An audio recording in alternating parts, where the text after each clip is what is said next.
What's up, coaches? Hey, sorry that I didn't get to meet with all of you yesterday. It was crazy, but it was a crazy awesome night. I had over 40 parents there, seven baptisms, some amazing, amazing stories, and the things that God's doing. Was actually one of our largest non-production or non-event ministry night, or I believe close to our record. So that was a pretty cool thing. So God's doing some amazing things, and then also obviously Brewster's was awesome. Thank you for those of you that went, and thank you for helping lead that out. There's so many details that you guys take care of that I don't even think about, and I'm just so thankful for you guys and what you do, and honestly, everything that is happening in the life of students and in the life of honestly our church is because of you guys and your leadership and your willingness to take things to the next level. So I'm so thankful for you guys and just what an incredible team you guys are. I was talking to Chuck Carringer the other day, and he asked me. He said, "Brad, what would you rate your team as from an A to F in their commitment level?" And I said, "Chuck, man, they're an A. They're committed. They get it. They know the vision. They see the vision. They see what we're trying to do. And not only that, but they help to make it better." So that's so true of you guys, and I'm so thankful for you. So thank you for what you do. Thank you for continuing to make things better, to make me better. I know you're all laughing at Michelle that keeps walking by because that's hilarious. So here's what I have. The couple things with the leader meeting that I want to talk to you guys about yesterday. So I went to the Godfrey's coaches meeting, or not coaches meeting, but leader meeting for 5 levels, which was phenomenal. Food obviously great, but everything that they did was amazing. They sat down and created documents that they actually handed out to everybody. They said it took maybe 30 minutes. They watched the videos, came up with some bullet points of what they wanted to talk about, and then handed that to their leaders.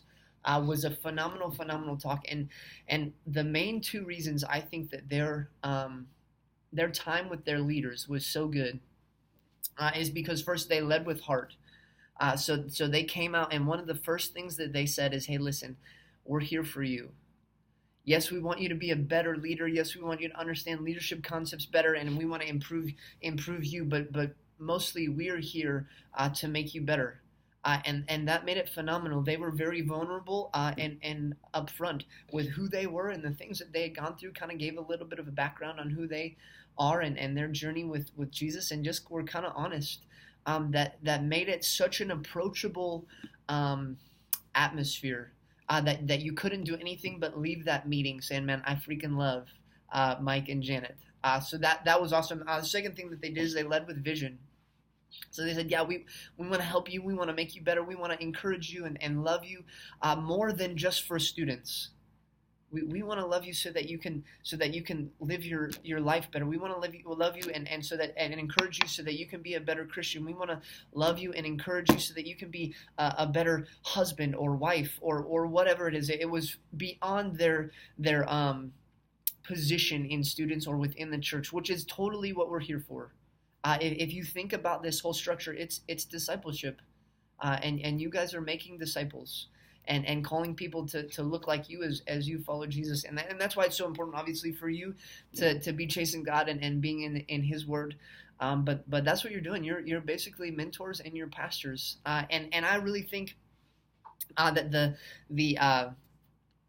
these forms that we're having leaders fill out is a huge thing that's going to help us in pastoring conversations. There was a form that came in the other day of a leader that said, "Man, my quiet times are terrible, if not non-existent," and that's like it sounds bad, but I'm excited to get that. Like, I'm excited to have that information because now a leader or a coach can go and have a pastoring conversation with someone that is obviously struggling in their faith. That's a win. That's a win for that person. That's a win for their spouse. That's a win for our students. That's a win for our church. That's a win for the kingdom. And that's what we want to do. That's the kind of conversations that we want to have. And I love that our leaders are being so honest and vulnerable on these forums. And what I'm kind of starting to notice is that the leaders they're taking more time on these than I thought they would. So maybe half of our people take from 5 to 15 minutes, and then the other half are 15 minutes or more, even some into an hour.